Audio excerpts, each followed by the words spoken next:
This is a supernatural story submitted to the TheSupernatural.Show website by Charlie.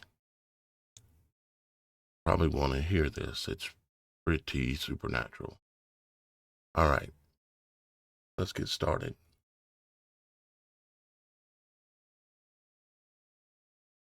By Charlie W. Hello, brother. Okay, this happened in 1975. My family was living in northern Missouri in a little town called Vidalia. I was 15 years old. It was in the middle of November, and up there by then it was getting pretty dang cold. I know some people may be offended by what I was doing, and I'm sorry for that. So back then, coon hunting was a big thing to most of the men and young boys as myself. In all honesty, back then a good-sized coon would bring in a minimum of $35, and a big coon could get you $50. So you understand why now. Now, my dad really didn't care much for being out in the woods in the middle of the night, and neither did my brother. So most of the time I went by myself. Back in those days, most boys by 15 were driving all over, and I was no exception. On this particular night, which was a Friday, I told my mom and dad my plans. They weren't surprised because I went 3 or 4 nights a week. The season lasted 8 weeks, and school sure got in the way of what I was wanting to do. Okay, to this particular night, I decided to go to a place called Motley's Bottoms. It was only a few miles from the house, and believe me, I knew this place literally like the back of my hand. There was a big forest across from where I parked the truck. I was facing north. It was 10 miles to the next road, and east and west about the same. First thing I always did was let the hounds out to do their business. My dad always had a couple of coon hounds, and now I know they were for me. A blue tick and a black and tan, big dogs, and they were not afraid of much. It was around 10 p.m. when I got started. I was headed north down an old creek that went for miles and miles. It was only about 25 yards wide. As I said earlier, it was cold and the creek was frozen. Snow was about 3 inches, but froze hard, and when you walked, it was loud. After about 3 hours, my dogs had treed 3 coons, and it was turning out to be a good night. I would just stretch the coons out on the ground beside the creek, and I would pick them up on the way back. Even being a young man, a 40-pound coon was pretty heavy. It was about 2 a.m., and I was about 3 miles from the truck. It was really quiet. I was trying to hear the dogs off in the distance, but nothing. Super quiet. All of a sudden, I could hear the dogs coming back fast. They were running for their lives. It looked to me like something was after them. They ran up to me and just whined and cried. I had never seen them act that way. Never. They were scared to death. Okay, a little thing I forgot to mention was the lights I always had. I had a carbine light on my hat and a long spotlight that held 8 batteries. I used it to spot the coons in the trees. Anyways, as I was standing there, I saw something moving to my left on the other side of the creek. I turned on my light to get a better look at it, and all I could see was something coming up the creek. It was white and big. I was thinking, man, is that a horse? You have to understand, with the snow on the ground, it wasn't that dark. I could see pretty good. I kept watching this thing get closer to the creek, but I did realize it was making no sound at all. None. As it got to the creek, I could see it clear. Yep, it's a horse, but someone was riding it. Now, I know this is hard to believe, and I have no explanation, but this horse and the rider, which was all white, was gliding over the ground, really at galloping speed. It crossed the creek and passed no more than 20 yards in front of me. This is where it got creepy, and I mean creepy. I had the spotlight right on the person riding. It was a woman who had on a long white robe and really puffy like the ones women wore back in the day.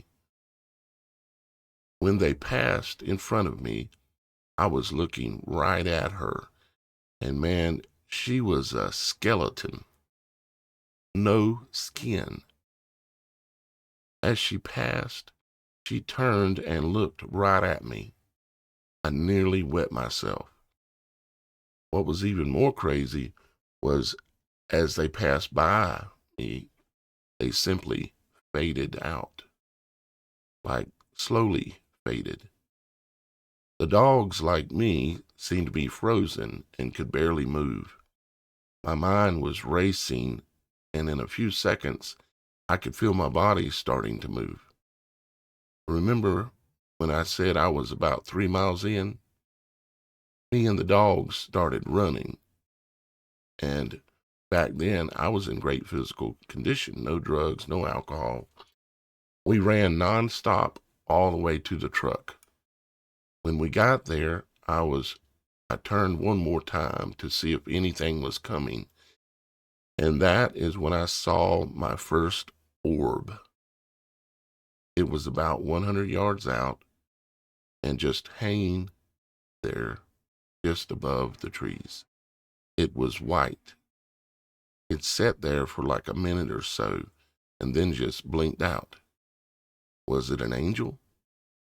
Did it make sure I made it out? From that day forward, I have witnessed so many of them that I have lost count.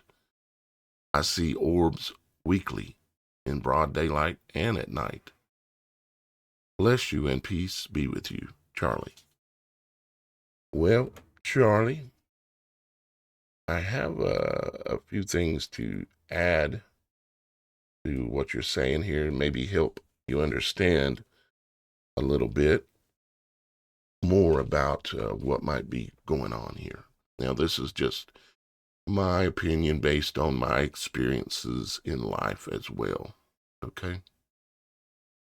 So let's get here where you said a couple of things.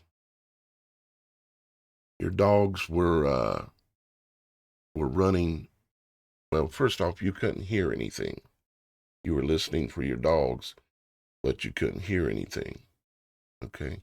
You said it was super quiet. Okay. There is a phenomenon that is associated with what some people call woods people or Tabby or Sasquatch or Bigfoot and possibly even other possible creatures that they have the ability or the phenomenon exists around them sometimes where they can make sound basically not a thing, like disappear. They have some type of an ability. It's similar to how your noise canceling headphones work. If you look up the technology based around noise canceling, what you'll find is that what the technology does is it copies the sound and creates an inverted waveform that matches the original sound exactly, which to your ear and mind cancels the sound out completely. Now, I can't say that's exactly what's going on, but what I can say is that all inventions of technology are based on nature, okay? Everything is based on nature, and there are moths and other creatures, bats, and other creatures that do this kind of thing in order to hide from uh, their enemy, you might say, or something trying to eat them or whatever. Okay, they can inverse the sound and send it back to where it's coming from, and so when it hits, like if a bat's trying to catch this moth, the moth will put off a sound that matches the sound that the bat put off. And so when the echo comes back to the bat, he hears nothing. It's like the moth doesn't exist. So I have that to say about the it going quiet. Okay. Now you said your dogs, all of a sudden I could hear the dogs coming back and they were running for their lives. And it was like there was something after them. And you could associate that with the uh, imagery that you've seen, the horse with the woman that was like bones. Uh, but I think that it's likely that the dogs had a run in with a woods person. Okay. And the woods people, they are masters of the woods and they have supernatural capabilities. You that's listening to this right now may not be aware yet of the fact that these things are real and actually exist. But these things are real and they actually exist, including the woods people. And if you want to call it Bigfoot or whatever, the names that are given to things like Bigfoot or any kind of a creature, whether it be a moth or a dog or anything, they're all based on an attribute that that thing has. And being that people don't normally get to see Bigfoot very often, they normally only see the big footprint. So that's how it got named, and it's been used to kind of make the whole subject a joke, but it's not a joke.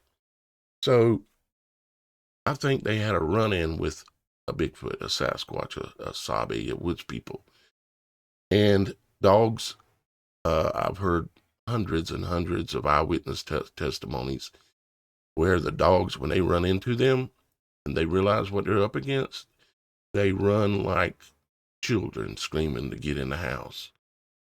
And that's what it sounds like just happened to you. You said they ran up to me and just whined and cried, and that you'd never seen them act that way, ever. This is a pattern of how dogs behave when they run into a woods people. Okay? Now, there's also another pattern emerging. You said when you got back to the truck, you turned and looked back one time. Okay? And before that, you said that when she came by you, she looked at you and she passed by and then she just simply faded out. This is an apparition, of course, and um, I think it is tied into what was going on here. There was more than one supernatural thing happening here. And then you said that you saw, when you got to the truck and you turned back, you saw your first orb. Okay, now you have to understand where, and this is my understanding and belief at this point as to where these woods people come from. They come from the Nephilim, okay? They are the offspring or were a lineage or a bloodline of the offspring of the Nephilim or Nephilim, however you want to pronounce it. And that means that they have part genetic human in them and part genetic supernatural angelic deity in them. This means that they would have potentially supernatural capabilities to, one, mess with sound where you can't hear nothing, two, maybe make you see some type of apparition, although I'm not as sure on that one. But when it comes to the orb, now for myself, and some of you have heard that I have had firsthand, in-person, close, in-your-face experiences with orbs the size of Volkswagens, right in front of me, right on the water's edge at the beach, and also on the mountaintops in the mountains. And these orbs and the Sasquatch, they tend to a lot of times appear from personal experience and also from my research. They appear a lot of time where there is water movement or on top of a mountain. And it sounded like you maybe had a little bit of both going on up in the mountains and also where there was water movement, currency, current, meaning like energy flow.